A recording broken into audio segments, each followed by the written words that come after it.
Okay, तो third number में discuss करने वाले हैं लोग सेक्टर, ये सेक्टर क्या होता है, ठीक है।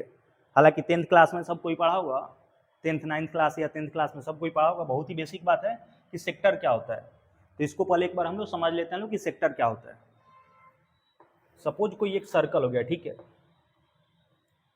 ये कोई आर्क ले लिया गया, आर्क समझ चुके हैं लोग, सर्कल का कोई भी एक टुकड़ा, ठीक है, मतलब उसके सरकमफ्रेंस का कोई भी एक टुकड़ा जो है उसको आर्क बोला जाता है। ये तो हम लोग डिस्कस कर चुके हैं लोग। सपोज इस वाले इंड पॉइंट को ए बोल रहे हैं और इस पॉइंट को बी बोल रहे हैं, तो ये जो आर्क का दोनों जो इंड पॉइंट है, इसको अगर हम लोग सेंटर से ज्वाइन कर देते हैं, दोनों इंड पॉइंट को सेंटर से जब ज्वाइन कर देंगे, तो ये जो बचा, ये जो पोर्शन मिला हम लोग को, इसी को सेक्टर बोला जाता है। समझ आया बात? अगर किसी आर्क के इंड पॉइंट को उसके सेंटर से ज्वाइन कर देंगे, तो ये जो पूरा सरफेस मिला है इसी को बोला जाता है कि सेक्टर है।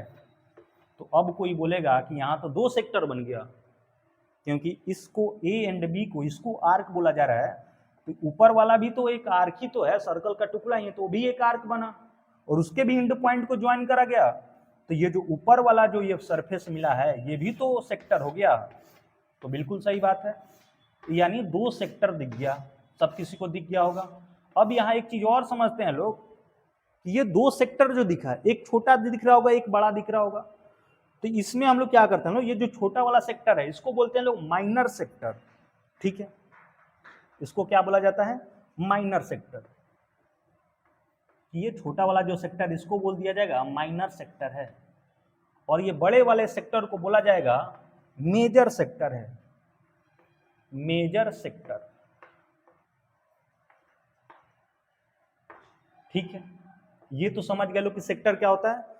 कोई भी आर्क के इंड पॉइंट को जब सेंटर से ज्वाइन करेंगे, तो जो सरफेस मिला हम लोग को, ये जो सरफेस मिलेगा हम लोग को ज्वाइन करने पे, इसको जो ये पूरा सरफेस जो मिला इसको बोला जाएगा कि ये सेक्टर है, ठीक है। अब इसमें हम लोग कुछ बातें डिस्कस करते हैं लोग। सेक्टर तो समझ लिया गया, तो ये तो सर्कल का रेडियस है, ये भी आर और ये भी आर, ठीक है। ये जो आर्क है ये सेंटर पे कुछ एंगल बना रहा होगा, सपोज इस वाले एंगल को हम लोग थीटा सी बोल रहे हैं लोग, यानी ये जो सेंटर पे एंगल बना रहा है वो थीटा सी बना रहा है, ठीक है, रेडियन में, ठीक है। तो अगर ये जो पूरा सरफेस है तो इसका कुछ एरिया होगा, तो अभी हम लोग ये डिस्कस करने वाले हैं लोग, ये जो सरफेस मिला हम लोग को, ये जो सेक्टर जो सरफेस मिला है इसका एरिया क्या होगा ये हम लोग को निकालना है, यानी एरिया निकालना है किसका, सेक्टर का। तो देखना लोग, इसके लिए फॉर्मूला हम लोग को ध्यान रखना है कि एरिया ऑफ सेक्टर का जो फॉर्मूला है, एरिया ऑफ सेक्टर, ये इक्वल हो जाएगा 1/2 are square into theta C. Theta C लिखने का मतलब जो एंगल बना है उसको रेडियन में लेना है, ठीक है। बहुत ही छोटा सा फॉर्मूला है, इसको याद रखना है, बहुत ही इंपॉर्टेंट फॉर्मूला है, इसको याद ही रखना है, रिमेंबर। सेक्टर का एरिया कैसे निकाला जाएगा, तो 1/2 आर स्क्वायर, आर क्या है, उस सर्कल का रेडियस है, और थीटा सी क्या है, तो जो सेक्टर जो बना है उसके कोरोस्पोंडिंग जो आर्क है, यानी जिस आर्क द्वारा सेक्टर जो बना है, तो आर्क द्वारा जो एंगल बनेगा सेंटर पे, उसी को एंगल को लेना है क्या चीज में, रेडियन में लेना है।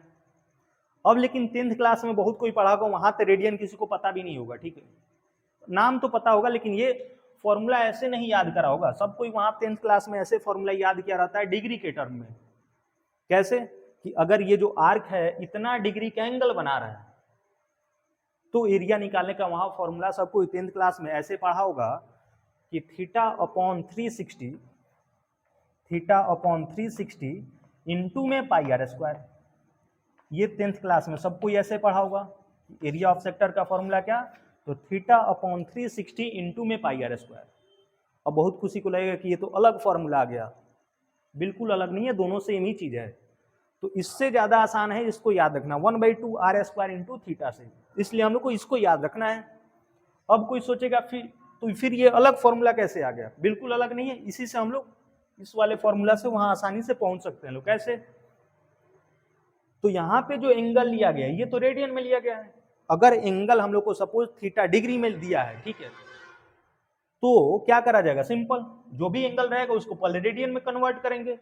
तो सिंपल हम लोग पास ये वाला फॉर्मूला से आ जाएगा। देखना लो कैसे समझाना ये चाह रहे हैं कि अगर ये जो एंगल थीटा बोल रहा है कि ये जो आर्क जो एंगल बनाया ये थीटा डिग्री बनाया है, ठीक है, तो फॉर्मूला तो हम लोग को यही याद है, तो यही यूज करेंगे। Area equal to 1/2 are square into theta.